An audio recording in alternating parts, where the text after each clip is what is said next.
Our next guest, Dynzell Sigers, always felt self-conscious about his height at 5'6", and he was desperate to find a solution to make himself taller. So in the past year, Dynzell has spent £65,000 on 4 gruelling leg lengthening surgeries.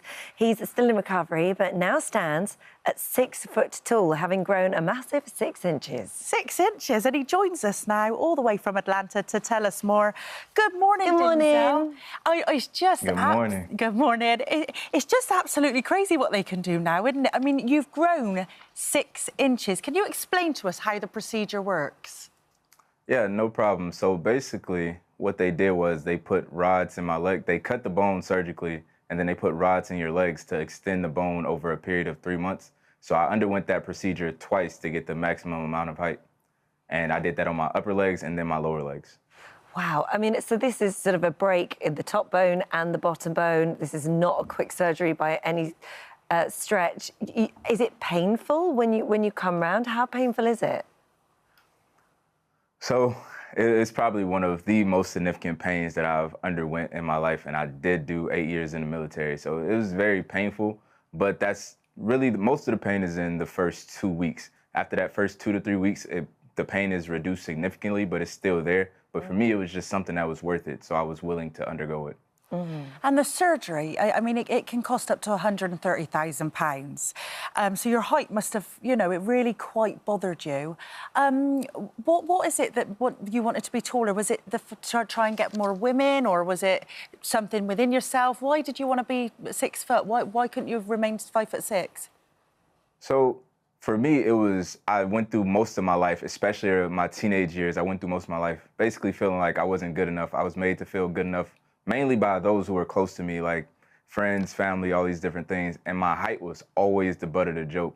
So I did a lot of different things to improve myself. But for me, it was just never enough because height was still always that one thing that was kind of in the back of my mind. And then as soon as I found out that there was a way that I could change it, that's when I was like, okay, this is absolutely like what I want to go through with. Because you'd had tried other ways, hadn't you, before sort of doing the surgery? There were different... Absolutely. Yeah, just explain some of those things you'd been doing. When I was... Actually, I've done this for the last, few years, since I was a teenager all the way up through my adult life. But I put inserts in my shoes that would give me, an inch or two in height, or I would, use something called the inversion table, but that basically hangs you upside down and decompresses your spine, and you can get a little bit of extra height after that. And I also did something called spinal alignment because my spine wasn't entirely straight. So I did that to get I was just trying to get as much height as I possibly could. But this was the only permanent solution. Right, because it's not a surgery to be taken lightly. There's a lot of health risk behind this: infection, arthritis, nerve or muscle damage, blood clots. Were you scared at all before going into this? I was definitely nervous, but I was a person that understood if I give it my best, it would greatly reduce these occurrences. Especially, I eat really healthy, I take care of my body, and I told myself this is something I really want, and I'll do everything I can to reduce the possibility of these things occurring, even though there's no way to completely get rid of those chances. So we checked with you off air if you're right with this, and we're going to ask you to stand up now so we can see the results of your surgery. No problem. How do you feel now? I mean, you're 6 inches taller than you were, having spent your whole life, looking up to people and feeling self-conscious of it. As you stand there now, how do you feel?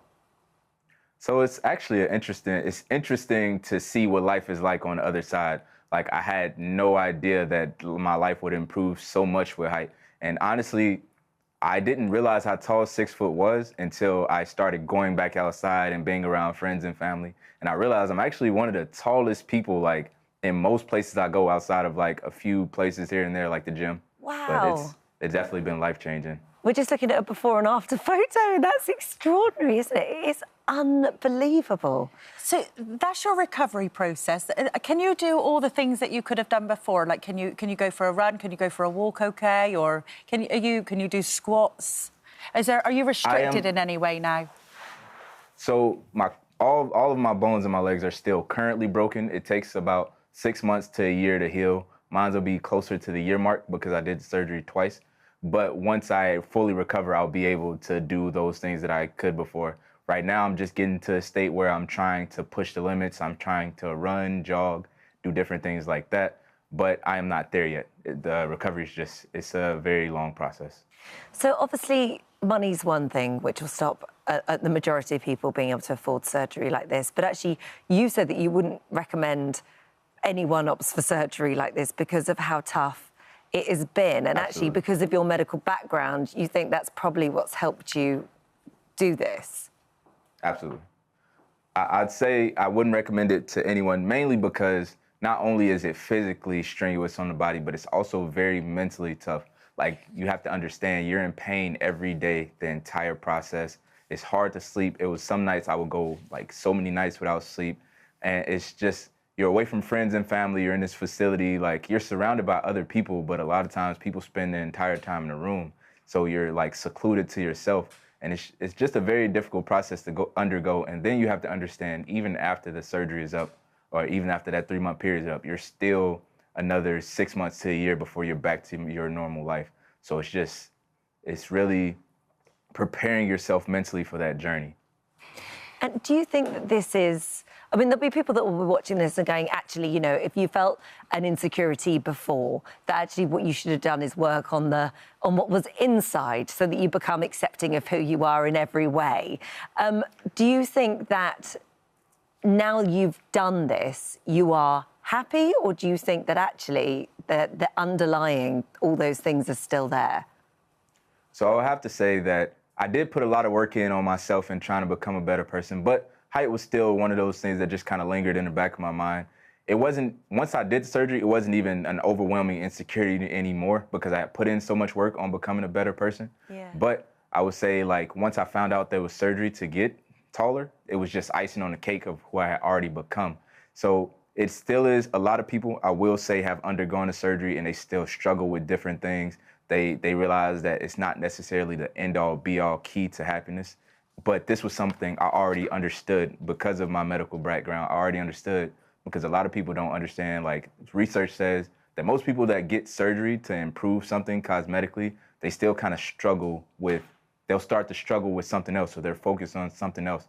So it's really about finding like internal self-love. So that was already something I was on the track of finding before I did the surgery. Oh, Dynzell, we wish you all the luck in the world, and we're glad you're happy. Absolutely. Good to meet you.